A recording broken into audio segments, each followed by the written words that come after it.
Hey everybody! Very snowy day again here in New Hampshire. It seems these are the only days that I'm not working as a substitute. Days when we don't have school and it's very snowy out. I'm just on my way home from feeding our horses and putting them in the barn out of the snow. And thinking about it, this is my second video in my car. So one thing I need to say about that is, as a forensic psychology consultant, you need to have privacy. And I have 8 children. I do have a room that locks in my house that I use as an office, but there's still a lot of interruptions. So there are a lot of times when I do things in my car because I can lock it. I'm not as likely to be interrupted, and it gives me, privacy from, ears that might hear things that I don't want them to hear. So some people have said to me, why don't you just rent an office space? I've thought about it a lot, but bear in mind that one of the things I do, and we do in our consultancy, is we help victims fight dangerous perpetrators. So to me, renting an office space and putting my name there, or letting people know that that's where I work and where I will be a lot of times by myself, it's like putting a target on my chest. It's like saying, or on my back. It's like saying, come get me. I'm right here. Feel free to come here and threaten me and, mess with my vehicles. At one point, we did live in town. We were doing a rent to own of a small house in the town that we live in. And I really feel that one of our clients' perpetrators came and messed with my truck. I had some weird stuff happen. I really pay pretty close attention to my vehicles, what they sound like, what they feel like, and something felt off. I pulled over, and when my mechanic, was able to look at it, he said that it did look as though it had been tampered with. So yet another reason that I choose to, not work where I live, or not work where people know that I live. I really try to keep things very separate. So, it's hard, but sometimes my car is my office. And, I follow all the good safety rules. If I'm in the car, I'm in the parking lot of my home, or sometimes, just a public place. Like today, I'm actually at a Walgreens because I have to grab some prescriptions for some people in my family and some allergy medicine for myself. Okay, kind of a long intro, couple of minutes, but I just figured I'd talk to you a little bit about what it's like to be a forensic psychology consultant that is mobile, pretty much on the go, pretty much, not working in an office 9 to 5, but I travel all over the state of New Hampshire and I do a lot of different things. So, that being said, yesterday I was working in a classroom with some young adults, so middle school age children, and there's a girl who I've had a few times, and she's kind of a punky kid. She kind of gives me a hard time, gives other teachers a hard time, and she was talking about how she and her friends were going to meet up in a local town, and when I heard the name of where they were going, I kind of begged her not to go. So related to my last video series on serial killers, one of the things I said to her was, this is not a great place to be. There are a lot of drugs in that community. It's actually sort of been overrun with heroin addicts at this point. The city itself is doing all different sorts of things. Nonprofits there are doing all sorts of things to try to combat the homelessness created by this infestation of drug addiction there. And, so I told this young lady, I said, it's not a good place to go hang out with your friends and party. Something's going to happen to you, and I'm worried. And I care about you, and I don't want anything to happen to you. So, as the class went on, she continued to talk about it. I continued to vehemently say, please don't do that. Please don't go there. You need to be aware of your surroundings. This is not a great place.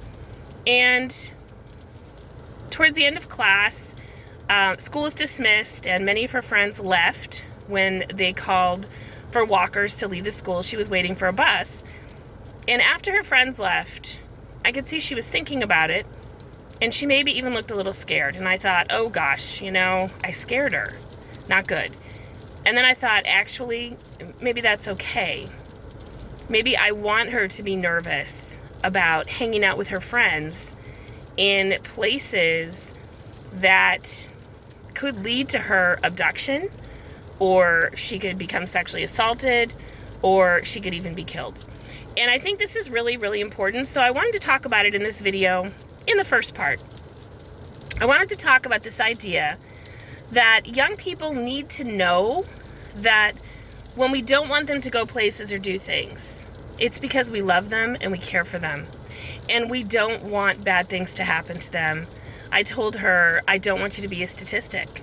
I want you to be safe. I want you to live a long life, a happy life. I don't want bad things to happen to you. When I got home, I was sharing this with my husband. No names mentioned. We don't talk about names. We just talk about scenarios. And one of the things I said was, I think she finally realized that I do care about her. I mean it when I tell the kids, hey, I really am for you. And I'm just a substitute teacher. I'm not their regular teacher. But I'm there when their teachers are sick or when their teachers have appointments or other places to be. And I really want them to know that I'm not there to make money. I'm not there to become rich and famous. I'm there because I care about them and I want them to be safe and healthy and happy and have good lives. So that's the first part of the video. And it kind of goes along with the second part of the video. And I've been dreading talking to all of you about this, but I think it's important. So I was a victim of sexual abuse, and I have a lot of family and friends who were as well. And what I want to talk to you about is the idea that it's still such a taboo in our society to talk about. And it really shouldn't be. Sexual abuse is one of the deepest ways that one human being can hurt another human being. When someone is sexually abused, it causes trauma, it causes so much damage to their psyche. And a lot of people who are victimized in that way, whether as children or as adults or as married adults, as I was, they really never recover from it. They live their entire life in shame, in secrecy, somehow blaming themselves for what happened. So I want to just talk and say a few things. First of all, it is incredibly hard to heal without justice. If the person who did this to you does not come to justice, is not arrested, does not serve time in jail, or if they do serve time in jail, but it's such a short time, it just seems like a slap on the wrist from the judge, this is what I want you to know. You can still heal. You can still recover. You can still regain your sense of self and who you are. You need to know that it's not your fault, that anyone who even coerces you to do sexual things that you don't want to is committing sexual violence against you. They are hurting you in ways that, are both illegal and immoral. And this is not your fault. And there's probably nothing you could do to have prevented it. Meaning, if a person has targeted you for this kind of activity, they're going to do it. And it's not your fault. Not ever your fault. I remember in high school talking to a friend, and she shared that she had been on a boat with a bunch of guys and that she had been raped. And, my 14 or 15-year-old self said, well, that was stupid of you to get on the boat with all those guys. I wish I could tell her, maybe she'll watch this video, how sorry I am for saying that.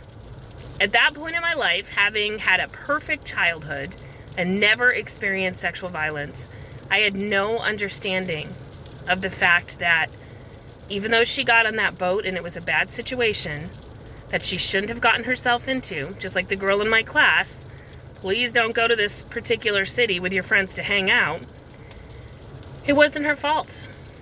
The men, boys, college-age guys who did that to her, they were the monsters, and it was their fault, and they chose to hurt her that way.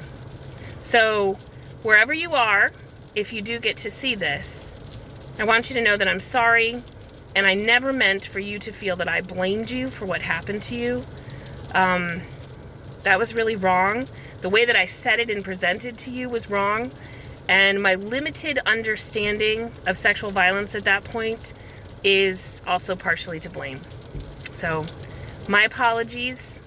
And again, I don't know if she'll watch it, but if she sees it, I want her to know that I finally understand.